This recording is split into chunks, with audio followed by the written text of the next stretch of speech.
Baseball Operations Andrew Friedman. Thank you, Joe. Thank you, everyone, for being here today. We're incredibly thrilled to welcome and announce and introduce Freddie Freeman, wife Chelsea, their boys, and their entire family into ours. Today is an incredibly exciting day. I can't say enough about ownership, the position that they put us in on an annual basis to go out and not only play in, but be in a position to win the last game of the year. And today, obviously, our chances for that went way up.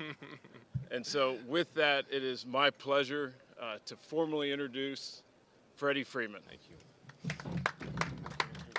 Thank you. This looks good. Yeah, it does. Rookie mistake button them Yeah, all it's up. all right.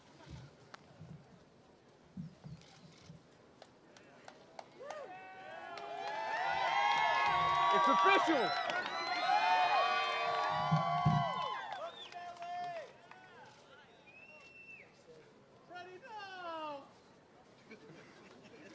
There'll be still some of those, huh?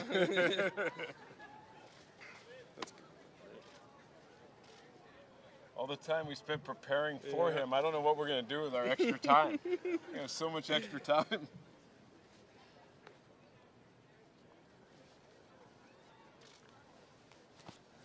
Yeah, it does. Thank you. Thank you, Andrew, very much.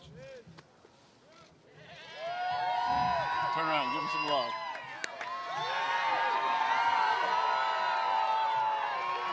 Yeah. Whew.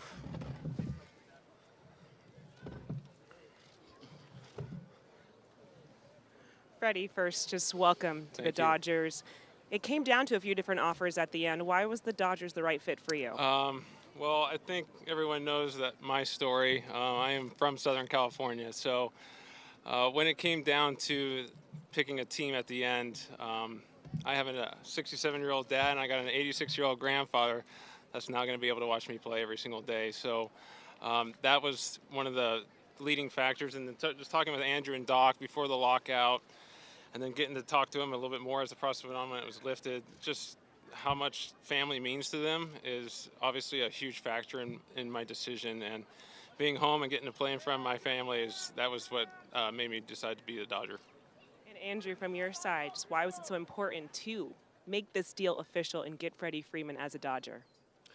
Well, I mean, I think what he does on the field is obvious to everyone. The impact, we've competed against them, 3 of the last 4 years in the playoffs, and the stress, the innings before he comes up.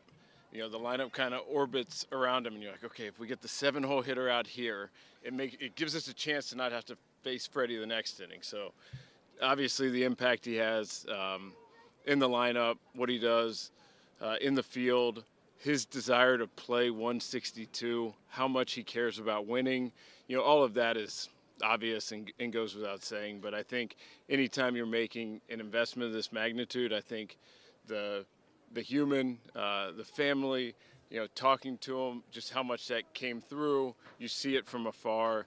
But we couldn't be more excited to add him as a staple in the middle of our lineup for years to come.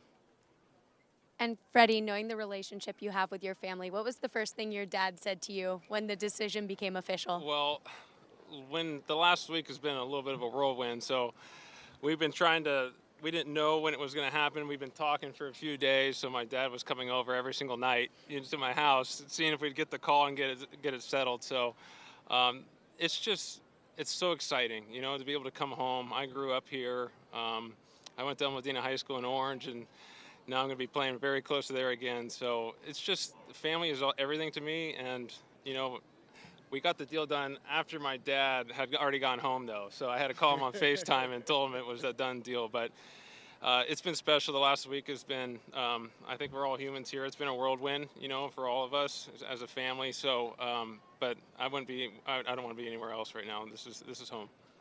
This is for both of you. At what point in the process did you guys think this was a realistic possibility for this day to happen? You want to go first or me? You go first. I'll Okay. draft off of it. Well, so prior to the lockout, I think we talked probably around Thanksgiving, maybe just a couple days after Thanksgiving for our first, we Zoomed Andrew and Doc, and we just talked for about an hour and a half, and it was just such an easy conversation. I think we all knew the situation I was in, and they were very upfront, and just they cared about where I was coming from and how long I was there, and they just cared about family. I expressed family and winning is all I really care about, and that's what they care about too. So the interest was there, and I think we got to give an assist to Justin Turner. His name popped up on my phone quite a bit throughout this whole process. So I think the severe interest was there prior to the lockout, and then after the lockout was lifted, it started to heat up real fast after that. Yeah, it's something that is easy to want. It's obvious. But from our standpoint, just not appreciating how things would play out. We had that great conversation with him, but we knew, the ties that he had, and we respected it and appreciated it. And then just before the lockout at Mookie's wedding, Doc, JT, and I walked outside, 10 minutes before the deadline, before everything went dark, and just said, hey, don't forget about us. During this period, just don't forget about us. I was feeding my son a bottle at that time, too. And so we actually left a live music performance of Nelly to walk out and make that call. It would have taken a lot to get us to do that, but Freddie was definitely worth it. And so coming out of the lockout, these things are always so difficult to handicap. Deals are tough to line up on. But I would say, Monday night into Tuesday, we felt like there was a real chance of something happening. And, fortunately, we were able to keep kind of working through it. Really appreciate the work Casey and Vic did on this. And the communication was there. And at that point, we felt like Freddie wanted to be here, and we really wanted Freddie here. And I think whenever those two things line up, it greatly increases the chances of it happening. Freddie, you almost make it sound like a normal free agency for you, but other than the lockout. But you were the face of a franchise that just won the World Series. Most people didn't think you'd be leaving. When did you kind of come around to that idea? Was it even a year ago that you might test the waters, or is it right after the season? Well, that's a good. I've been trying to think about how this was going to go in my head and with these questions, but I think you spend 15 years in an organization, 12 in the big leagues. A lot of memories are made. When things didn't happen last offseason coming into spring training, and nothing really happened in spring training as well until a couple of days before opening day, and nothing was really coming to fruition. You kind of, as the season went on, there was no talk, so you figured this is what was going to happen and get to free agency. And when you get to free agency, all things are kind of off. All bets are off. So I got there, and as the offseason went on, I got to talk to a lot of amazing baseball people in this game, and that was pretty special. It was not the normal free agency. I didn't think I'd ever, get to free agency. If we're being honest about it, but I did, and I just tried to take a step back and just take it all in and just hear what people and other teams had to say. And ultimately it came down to wanting to come home. I wanted to come home. If it wasn't going to be the Braves, I think that was the best decision. And when the team that plays at home wants you to come home too, I think that's what made it such a special and easy decision. Freddie, is there part of you that is surprised at how it all played out, and that, because I know you were very vocal about wanting to be in Atlanta? Yeah, I think you can all. I mean, we're all human beings. If you're going to spend someplace for 15 years, there's going to be emotions and everything like that. I think I've been pretty honest throughout the whole 2021 season when I was a Brave that I still and prior to that I thought I was going to spend my whole career there. But ultimately, sometimes plans change, and plans did change, and I think I think my family and it was a whirlwind of a process, especially when the lockout lifted. That things moved fast in a whole bunch of different ways that we weren't really expecting.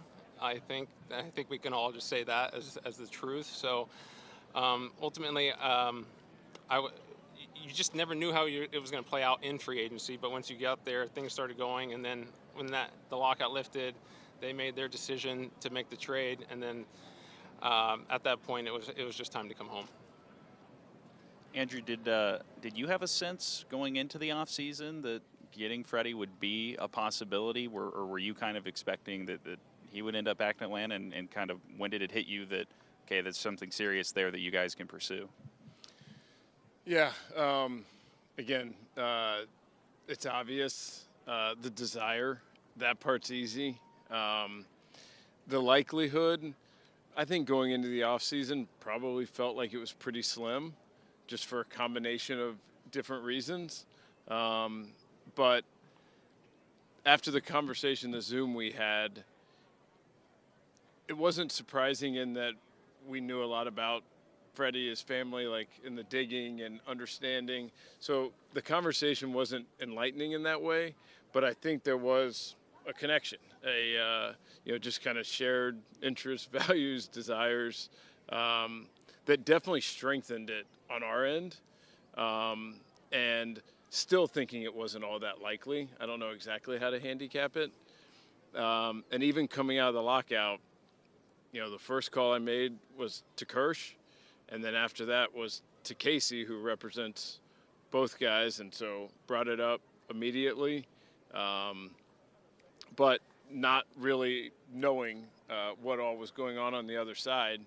But the interest was genuine, and from our standpoint, we just stayed at it and kept having conversations. And then, again, I felt like Monday night, the chances increased by however much, Tuesday even more so, and then Wednesday, obviously, we got the great news. Freddie, I think those are the days. I don't even know what today is, but I think those were the days. Freddie, when it didn't work out with the Braves, I was kind of wondering what your emotional state was at that time. Was it disappointment? Was it hurt? Were you upset? And what was the process of getting from that to where you are right now and your feelings about playing for the Dodgers? I think Monday, the emotions were all over the place, to be honest. I got the news when I was at workout that the trade had happened.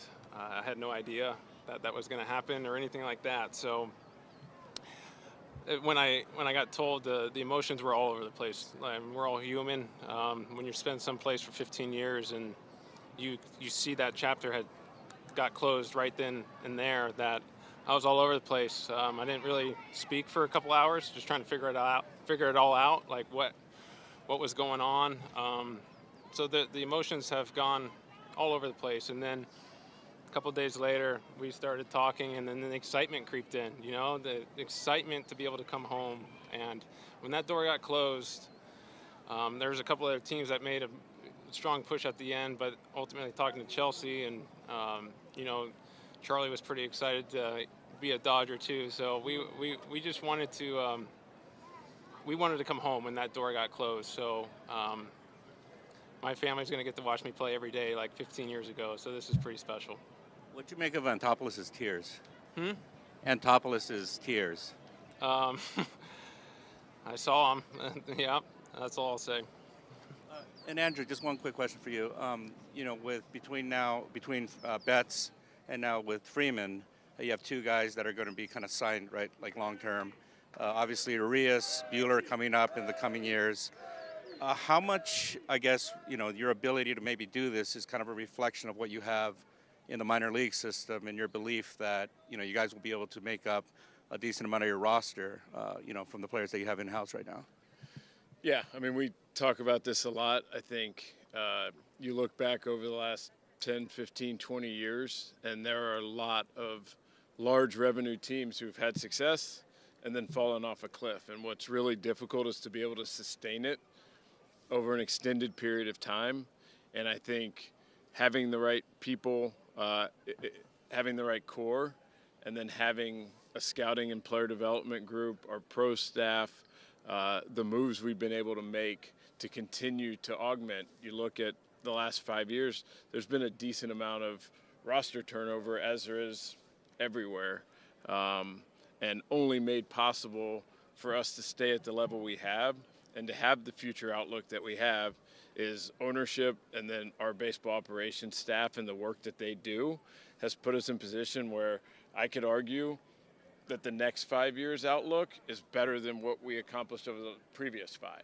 And so for us to be able to do that and to keep that going, speaks to the position that ownership puts us in, but also the amazing work being done by so many different people. So Fred, even with the Dodgers jumping in other teams in hot pursuit, up until that trade, did you still think you were going back to Atlanta? I always thought I hadn't signed anywhere, so there's always a possibility. But the communication wasn't all there in the off season. I got 2 phone calls all off season, so I got more from Andrew to my agents in a matter of a couple hours. So I didn't know what was going on.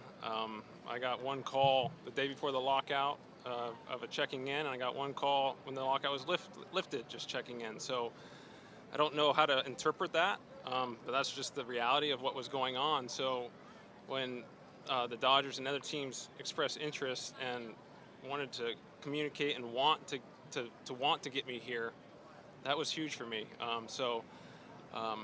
Once the lockout lifted and my agents and Andrew connected, things just started moving quicker when the Monday deal went down. And at any time during the season, or particularly NLCS, did you ever envision yourself that you could be playing for the Dodgers? At that time I was trying to beat the Dodgers. No, like at that time I'm just, trying to win a World Series, and I'm very thankful that we were able to accomplish that last year. When you spend such a long time in an organization, to be able to finally accomplish that, I'm forever grateful for my time there and what we accomplished last year. And maybe this wasn't in the NLCS, but definitely over the years, every time Justin Turner got to first base, he'd have a little word with him about how good he'd look in Dodger blue. Yes, I think that was about 5 years running. Yes, I think there's definitely tampering charges that could be filed against Justin Turner. Brady, it's going to be tough to beat the Dodgers this season. Looking at that lineup, it's being called one of the greatest of all time. Have you had a chance to take a look at it and realize how incredibly dangerous it'll be? Yeah, I saw it on, I think MLB Network put my name in there, sitting in the middle of the lineup, but there is a lot of all-stars just sitting down that lineup, but this is the game of baseball and you still got to go out and play. So we do have a really talented roster and lineup, so it should be fun. Hopefully we can score a lot of runs because we got the guys to be able to do it. Yeah, and I think all of us fully appreciate that the game's not played on paper. If it was, then obviously things would be a lot different. But the chemistry, the culture, how these guys come together, I think Freddie is going to fit in so well and help augment what's already a really strong core and dynamic that's going to allow us to play up to and even exceed our talent level based on that. Last ones. Thanks, guys. Thank you. Thank you. Yeah, family picture. Thank you, Andrew, very much. Thank you.